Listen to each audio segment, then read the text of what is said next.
बिस्मिल्लाहिर्रहमानिर्रहीम। अस्सलाम वालेकुम। होम लाइफ में आपको वेलकम कहती हूँ। उम्मीद है आप सब खैरियत से होंगे। प्यारे व्यूवर्स, ईद के 3 दिन बखैर और आफियत गुजर गए। आज ईद का चौथा दिन था और आज मैंने दावत रखी थी। अपनी बहू के घर वालों को बुलाया था और अपनी बेटी को बुलाया था। तो इसके लिए फिर मैंने सुबह आज से मदरसा भी स्टार्ट हो गया था। तो सुबह मैं 11 बजे मदरसे गई थी, 1 बजे वहाँ से आई, फिर मैंने नमाज़ पढ़ी आकर, और उसके बाद फिर मैंने ये दावत की तैयारी शुरू की। शाम की दावत थी, तो ये मैंने सब सामान निकाल लिया था, गोश्त वगैरह। अब मैं फिर उसके बाद मैंने सब गोश्त वगैरह सब धो कर रखा और चावल भी साफ़ करे, और शीर खुरमा मैंने चढ़ा दिया था पकने के लिए, क्योंकि ये ठंडा अच्छा लगता है। गरम गरम अक्सर लोग गर्मी में पसंद नहीं करते, तो ठंडा ही अच्छा लगता है शीर खुरमा। इसलिए फिर मैंने इसको 2 बजे के टाइम तकरीबन दूध बॉयल होने के लिए मैंने रख दिया था। अच्छी तरह दूध पक गया तो मैंने इसके अंदर मेवा सारा डाल दिया था। खोपरा घिस कर डाला और साबुत छुआरे, बादाम, इलायची और चीनी डालकर पकने के लिए रख दिया था। जब अच्छी तरह दूध पक कर और थोड़ा कम हो गया तो फिर मैंने इसके अंदर सेवइयाँ डाल दी थी। सेवइयाँ भी बिल्कुल आप थोड़ी सी डालें, जैसे 2 किलो दूध है तो उसमें बिल्कुल आधा पैकेट आप सेवइयों का डालें। बहुत ज़्यादा सेवइयाँ डालने से वो एकदम गाढ़ा सा वो बन जाता है, अच्छी नहीं लगती वो। और अक्सर लोग जैसे सेवइयों को फ्राई करके डालते हैं, मेवे को फ्राई करके डालते हैं, लेकिन मैं ये इस तरीके से शीर खुरमा बनाती हूँ, जो कि खाने में बहुत अच्छा भी लगता है। और यानी चिकना हमारे यहाँ कोई पसंद नहीं करता, इस तरह शीर खुरमा इस तरह अच्छा लगता है। उसी दौरान दोपहर में फिर मैंने इन्हें ये रोटी बना रही हूँ, इनके लिए खाना दे रही थी इन्हें। काम के बीच बीच में फिर दोपहर के खाने की भी कुछ ना कुछ सेटिंग करनी पड़ी। सालन रखा हुआ तो फिर मैंने रोटियां डाल दी थी, तो इन लोगों ने सबने खाना फिर खा लिया था। और इसके अलावा बहुत सारे ही काम होते हैं। दावत होती है तो इतनी सारी प्याज वगैरह काटनी पड़ती है, सारे टमाटर, और फिर सफाई का काम भी बढ़ जाता है उसमें। लेकिन वो जाहिर सी बात है कि ईद त्योहार पे करनी पड़ती है दावत, होता ही है सब आना जाना। और फैमिलियाँ जब बढ़ जाती हैं तो फिर यही होता है कि शादी के बाद बच्चों की समझाने वालों को ही ज़्यादातर निभाना पड़ता है, समझाने को बुलाना पड़ता है। और तो इसीलिए आज ये दोनों समझानों की दावत की थी। बेटी के ससुराल वाले तो असल में उनकी ससुर की तबीयत ख़राब है काफ़ी अरसे से, 6-7 महीने से वो बहुत ज़्यादा बीमार हैं। इस वजह से उनकी सास आ नहीं सकती और बाकी सब नंदे शादीशुदा हैं। और तो इसलिए बेटी दामाद ही आ गए थे, उनके हाथ मैंने खाना भेज दिया था उन लोगों का। और अभी रोटी बन गई थी तो मैंने इन लोगों को खाना दिया। ईद के 3 दिन तो पता ही नहीं चले कहाँ चले गए। पहले दिन हमारे यहाँ ससुराल में दावत होती है, ऊपर हमारे जेठ के यहाँ दावत होती है, वहाँ जाते हैं शाम में जैसे।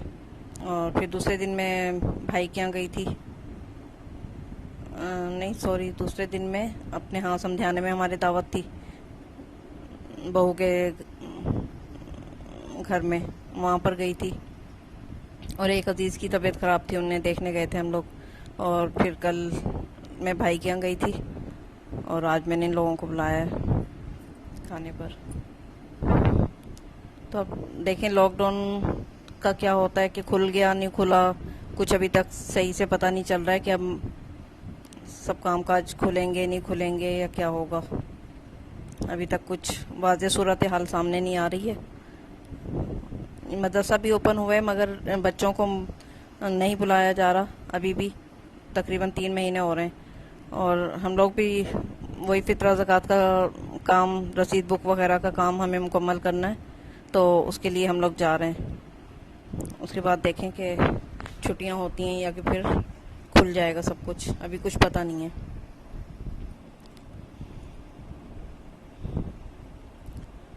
एक तरफ शीर खुरमा तैयार हो रहा है और दूसरी तरफ ये मैंने अचार गोश्त चढ़ा दिया था। ऑयल डाला मैंने 1 कप के करीब, और उसके अंदर फिर मैंने बीफ का गोश्त था ये 1 किलो, ये मैंने डाल दिया। उसके अंदर लहसुन अदरक डालकर और बिल्कुल थोड़ी सी प्याज, छोटी एक प्याज कह लें या बड़ी आधी प्याज कह लें, वो काट कर डाल दी।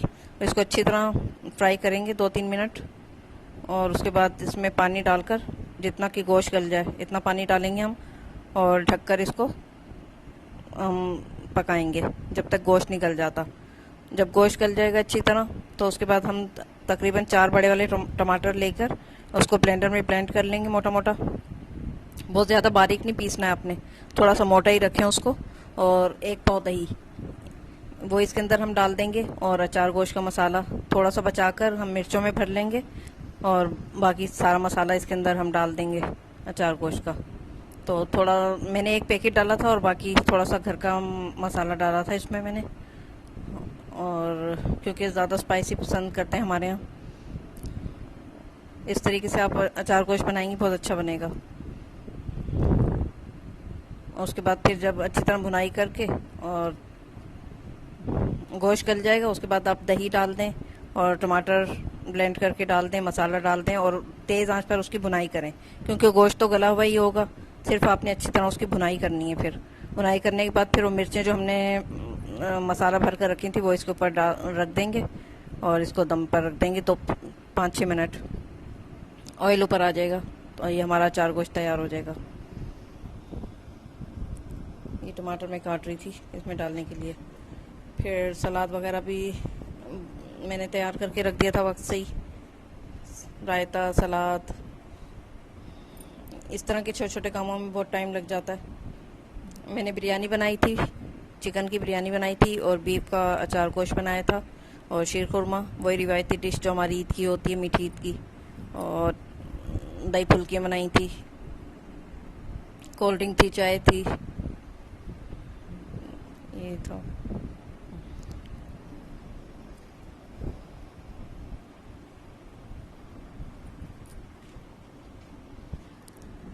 पानी भी आ रहा है, तकरीबन 2 दिन हो गए पानी शुरू हो गया आना।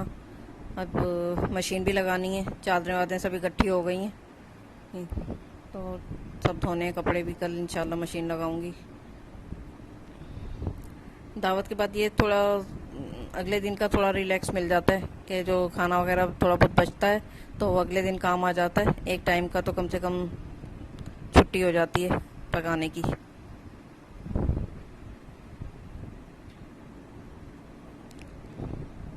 गर्मी बहुत ज़्यादा हो रही है आजकल, आज भी बहुत ज़्यादा गर्मी थी।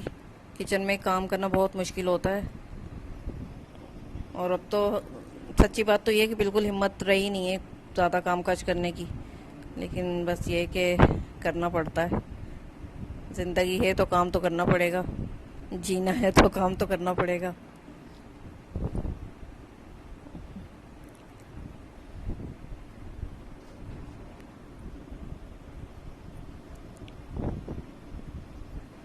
मासी भी मैं ढूंढ रही हूँ, मैं मासी थी हमारे यहाँ, लेकिन किसी वजह से हटा दिया था उसको। अब दोबारा मैं ढूंढ रही हूँ मासी, कोई अच्छी मासी मिल जाए जो कि परेशान ना करे, छुट्टियाँ ना करे। इतने इतने पैसे लेने के बावजूद भी लोग छुट्टियाँ इतनी करती हैं, फिर कुछ ना कुछ मसले मसाइल रहते ही हैं। तो कोई ऐसी मासी ढूंढ रही हूँ जो छुट्टी भी ना करे और काम भी अच्छा करे और पैसे भी थोड़े कम ले।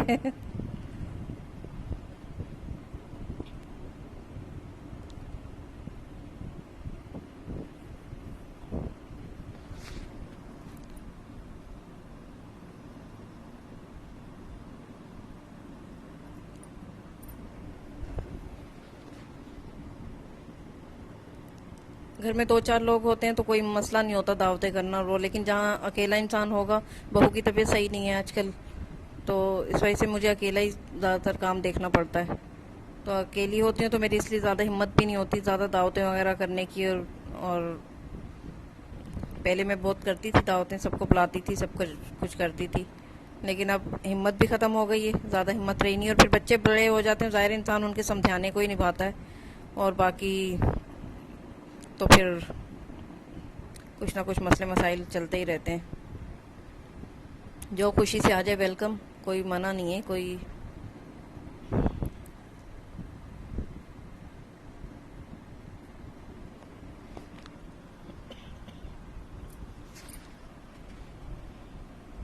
बर्तन भी इस कदर निकलते हैं, दावत का काम हो तो पकाते पकाते भी इतने बर्तन निकलते हैं, फिर खाने के बाद कितने बर्तन होते हैं।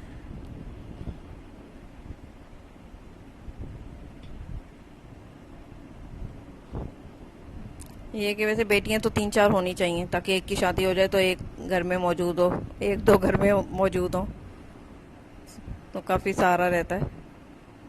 और जो बेचारी अकेली अम्माएँ रह जाती हैं तो उनके लिए ज़रा मसला होता है।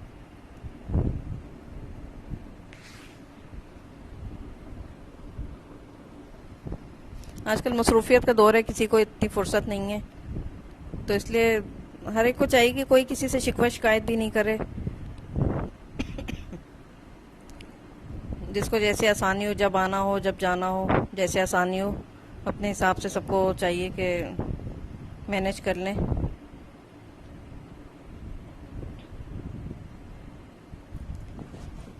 बिरयानी का भी मैंने मसाला तैयार करने के लिए चूल्हे पर रख दिया था। तकरीबन 1.5 किलो चावल थे ये, तो इसके लिए मैंने 6 बड़े साइज़ की प्याज ले ली थी, उन्हें काट लिया था, और 2 कप ऑयल के करीब डाल के मैंने उन्हें पहले प्याज फ्राई कर ली। उसके बाद उसके अंदर चिकन 1.5 किलो थी वो डाल दी, और टमाटर तकरीबन आधा किलो वो काट कर डाल दिए, दही 1 पाव, और बिरयानी मसाले का बड़ा पैकेट एक, और घर का भी थोड़ी सी मिर्चें मैंने डाली थी, क्योंकि थोड़ा स्पाइसी पसंद करते हैं हमारे यहाँ। और फिर बस ढककर लहसुन अदरक का पेस्ट, और फिर ढककर बस हल्की आंच पर उसको छोड़ दिया था। वो टमाटर और दही के पानी में ही चिकन अच्छी तरह गल जाती है, और उसके बाद फिर आप उसके अंदर हरा धनिया, हरी मिर्चें और पुदीना काट कर डाल दें, और फिर चावल बॉयल करके और तय लगा लें उसकी, तो ये बिरयानी तैयार हो जाएगी आपकी।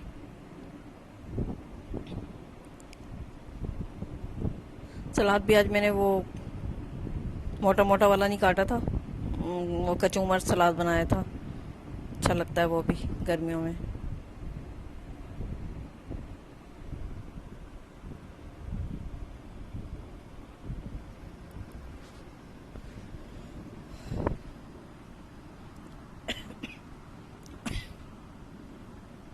और शरबत का भी मैंने आपको बताया था ना, मैंने वो जो ब्लूबेरी का शरबत मंगाया था, उसका मैंने दूसरा फ्लेवर भी मंगाया था, पीच फ्लेवर में, और वो भी बहुत ही टेस्टी शरबत था। बल्कि वो देवर की फैमिली आई थी तो उन लोगों ने पिया था, तो उन्हें भी सबको बहुत पसंद आया था, और तो उन्होंने फरमाइश भी की थी कि हमें भी मंगवा कर देना, ये वाले दोनों फ्लेवर अच्छे हैं।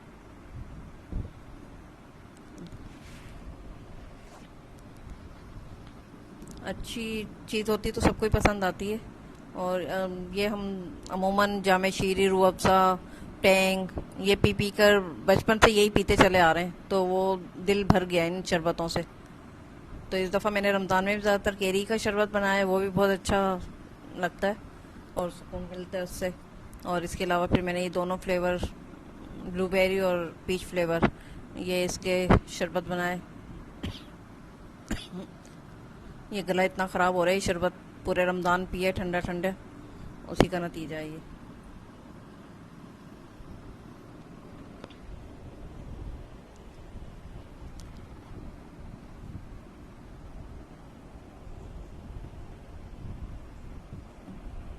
और आप लोगों की कैसी गुजरी? उम्मीद है अच्छी गुजरी होगी। लेकिन वो बस इस दफ़ा तो हकीकत तो ये है कि ना रमज़ान में ही मज़ा आया और ना ईद में ही मज़ा आया, क्योंकि लॉकडाउन की वजह से सारी मार्केट्स वगैरह बंद थी, फिर वो तैयारा गिर गया, उसकी टेंशन, और वो ज़ाहिर अफसोस हो रहा था कि इतने लोगों के प्यारे चले गए जो कि ईद करने आ रहे थे। और बस ये हालात हमारे मुल्क के, और कोरोना वायरस, बस इन सब वजूहात की वजह से दिल अजीब सा ही रहा। इसलिए कपड़े वगैरह कुछ ख़ास तैयारी मैंने भी नहीं की थी, बस लॉन के ही कपड़े बनाए थे सिंपल।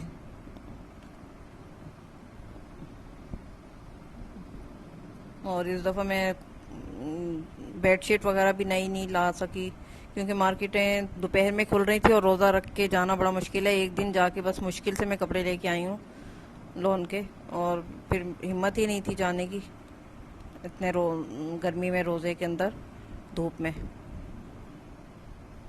वरना कारपेट की चादर और नए तौलिए, बेडशीट, नए कप, नए गिलास, ये सब चीज़ें मैं हर रमज़ान में लाजमी लाती हूँ, और इस दफ़ा बिल्कुल मैं निकल नहीं सकी।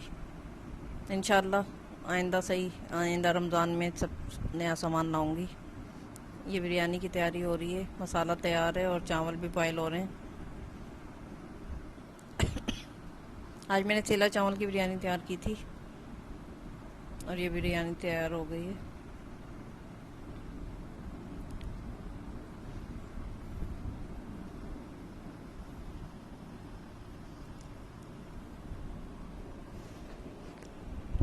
अच्छा लगता है, कोई आता है तो हल्ला गुल्ला हो जाता है, थोड़ा रौनक हो जाती है।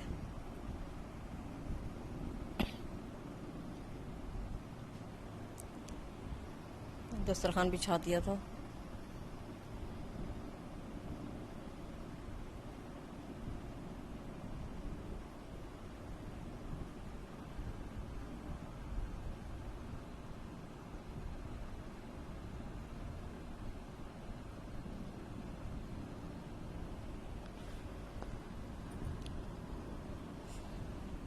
उम्मीद है आज का ब्लॉग आपको पसंद आया होगा। पसंद आए तो प्लीज़ इसको लाइक करें, शेयर करें, कमेंट्स करें। देखिए मुझे कितनी खांसी हो रही है। और मेरे चैनल को सब्सक्राइब करें। 3-4 दिन के बाद आज ब्लॉग डाला है। ईद की चांद रात को डाला था और उसके बाद ये चौथे दिन आज डाला है। तबीयत भी कुछ सही नहीं थी, गला इतना ख़राब हो रहा है, खांसी हो रही है।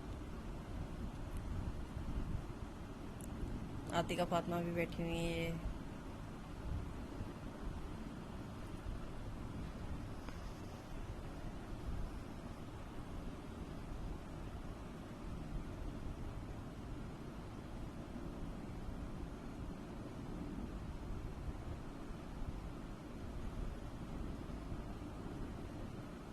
बहू का कमरा है ये। मैंने कहा ये भी दिखा दूँ आज आपको। केक लेके आए थे उसके अम्मी अब्बू।